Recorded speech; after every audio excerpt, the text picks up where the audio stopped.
Welcome to another Marvel Legends review. This time we're looking at the Dark Wolverine figure, Daken, the masked version. There is an unmasked version where you see his entire face with a mohawk. Obviously I think that one's much harder to find, but I like this one better anyway. So yeah, this is a pretty kick-ass figure here.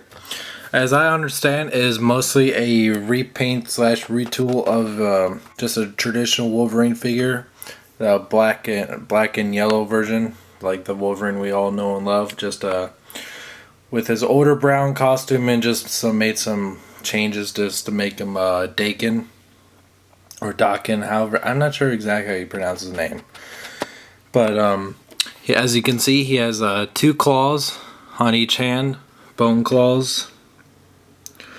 And they're pretty soft, so they tend to get a little bit warped. I would have liked it if they somehow managed to get his 3rd claw coming out of his wrist to make like the trifecta of bone claws, but they couldn't do that. He got his tribal tattoo on his left arm to further differentiate between him and his old man. But other than that, it looks just like a regular brown costume Wolverine.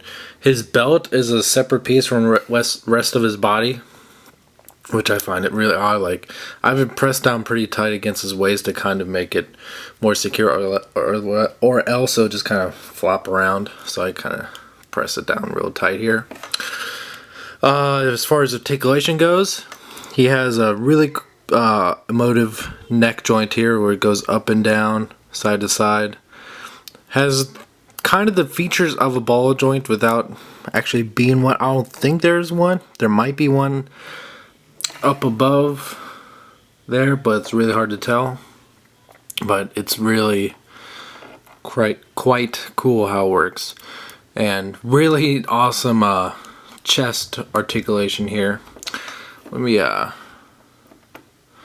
zoom the camera in a little bit so you can see a little bit more how his chest can go in and out like that to like give him a little bit more articulation, but get also the effect that his uniform is stretching. And shoulders can go up and down with bicep, upper bicep swivel, double hinged elbow. His mid forearm cut here, and his wrist can spin around and do a little bit of that action. And he's got a really clicky mid-torso joint there, and his waist can go around, but it can't do it without popping his belt out of place, which kind of sucks. His hips are really weird, really hard to get anything out because these joints here are pretty stiff. To the point where they just don't seem to want to go in or out any, and it's that really annoying joint where it's like it just takes a whole thing around with it whenever you try to do anything with it, so it's really kind of annoying. Double hinged knee, really nice there. Mid shin cut, feet can go in and out, and got a little foot articulation there. So besides his annoying hips, this figure is pretty well off as far as articulation, that you can get him some pretty cool traditional Wolverine-ish stands, because it's not really Wolverine, but it kind of is. So, and it comes with the left arm of I forget the dude's name. I really don't care about it that much since I probably won't get the whole set to build him.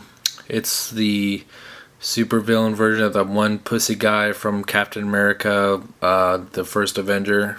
Forget his name, so probably correct me about that. But yeah, really cool figure. Definitely recommend. I think this one's a little bit harder to find. I was actually kind of lucky just to recently find him in stores. I think he's going for about $30 on online stores, so he's getting a little bit harder to find, a little bit expensive. So if you do manage to find him in stores, I definitely recommend picking this one up. Alright, until next time, thanks for watching.